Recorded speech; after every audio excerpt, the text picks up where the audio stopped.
Hello, আসসালামু আলাইকুম বন্ধুরা, কি অবস্থা? সবাই কেমন আছেন? আশা করি সবাই ভালো আছেন।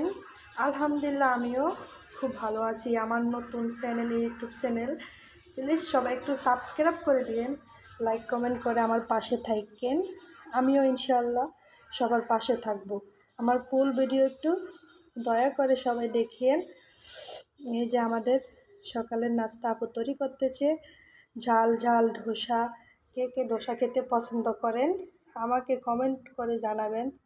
এই তো আপু ধোসা বানাইতেছে, আমি ভিডিও করতেছি। এই যে কি সুন্দর গোল হয়েছে, খাইতে কিন্তু অনেক মজা। খেয়েছিও আমি ঝাল ঝাল ধোসা।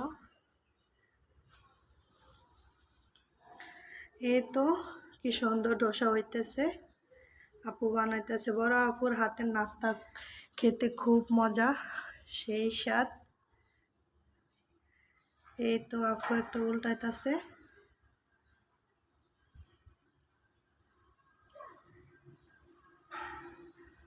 কে কে ধোসা পছন্দ করেন কমেন্ট করে জানাবেন।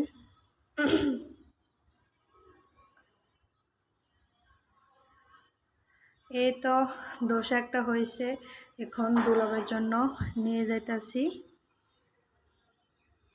দুলাভাই খাবে, তার জন্য গরম গরম ঝাল ঝাল ধোসা নিয়ে যেতেছি। সবাই একটু দেখুন, ফুল ভিডিও দেখা সবাই একটু চেষ্টা করেন দয়া করে। আর আমার নতুন চ্যানেল, ইউটিউব চ্যানেল একটু সাবস্ক্রাইব করে দিন প্লিজ। আমিও সবার পাশে আছি ইনশাআল্লাহ। এই তো যে দুলাভাইয়ের কাছে নিয়েছি, এখন দুলাভাই খাবে, আমরাও একটু পর খাবো। এই তো আপু আরেকটা বানানোর জন্য তৈরি হচ্ছে, আপু আরেকটা বানাবে। এই তো এই যে সব মিক্স করা একসাথে, আটা, ডিম, মরিচ, ধনিয়া পাতা, অনেক পদের আইটেম দিয়ে বানানো হয়েছে। এই যে আপু এখন আরেকটা বানাবে।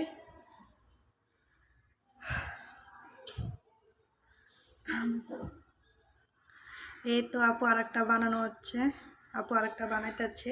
বড় আপুর হাতের নাস্তা খাওয়ার জন্য ভোলা থেকে চট্টগ্রাম চলে আসছি আমরা সবাই। এখন সকাল সকাল গরম গরম ঝাল ঝাল ডোসা খাবো, তার জন্য আপুকে বলছিলাম আমাদের জন্য ডোসা বানাতে। এই তো আপু আমাদের জন্য ডোসা বানাতেছে, আবার পাশাপাশি ডিম সিদ্ধ দিচ্ছে, আমরা সেই ডিম সিদ্ধ খাবো। এই তো হয়ে গেছে। একটা মজার বিষয় হলো, আমাদের আফুর রান্নাঘরের পিছনেই কয়টা কাক, আবার কাকের বাসা বানাতেছে। প্রথম আমি কাকের বাসা দেখতেছি আম গাছে। কাকে লাঠি নিয়ে আসতেছে, অনেক লাঠি নিয়ে কাকের বাসা বানাতেছে। এ প্রথম দেখলাম কাকের বাসা। কে কে কাকের বাসা দেখছেন বন্ধুরা কমেন্টে জানাবেন।